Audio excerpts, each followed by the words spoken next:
जनकपुर में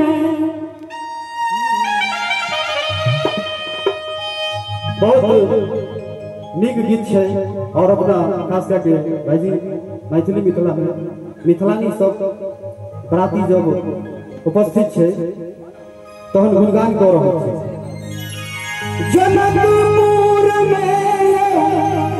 जनकपुर में और की दुल्हा दुल्हन सीताराम जनकपुर में दुल्हा दुल्हन सीताराम जनकपुर में जनकपुर में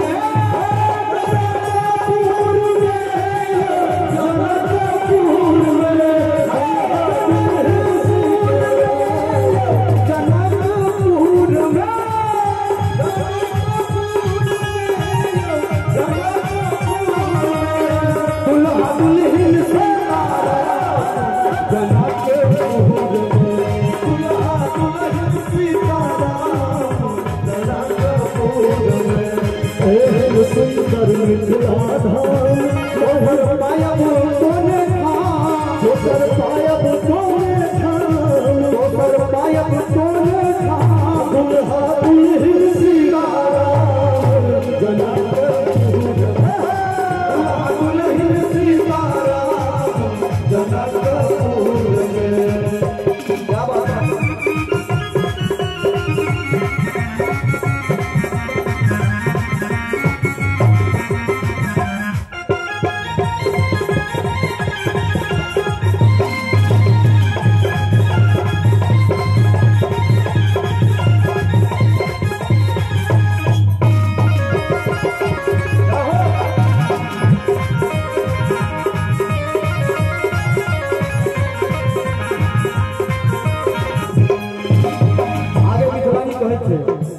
हम नहीं कहरब केकरो बा जखन मिथिला हमर बा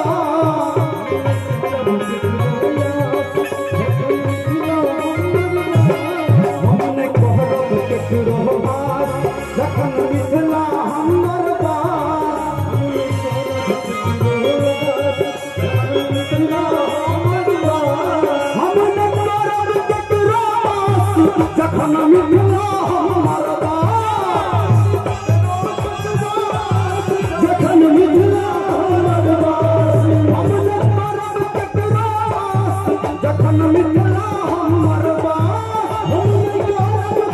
बा जखन मिथिला हमर बा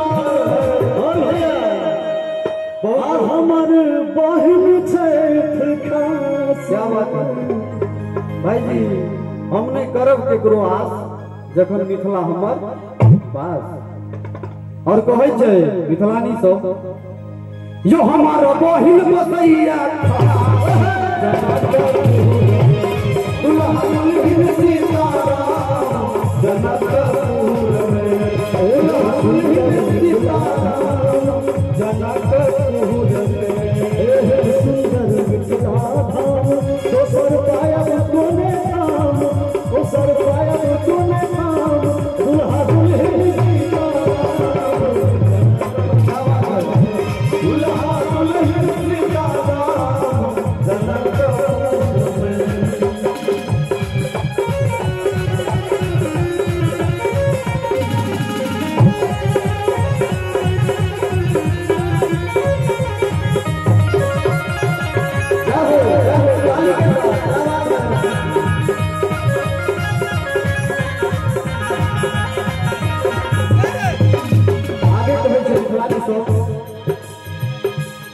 हमर बहिन सुकुमारी ओठ जना की दुलारी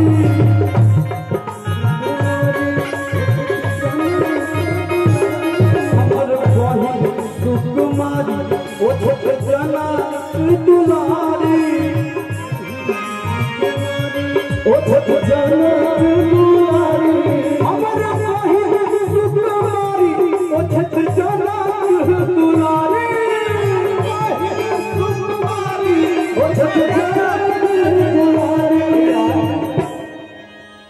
हमर बहिन सुकुमारी हो छै जनक दुलारी हमर बहिन सुकुमारी हो छै जनक दुलारी। गाना के गीत के बहुत निक भाव है और हम चाहब एक बार ताली के साथ अगर निक लगे ताली दियो हम क्या बात है। यो हमार बहिन बसैया खास जनक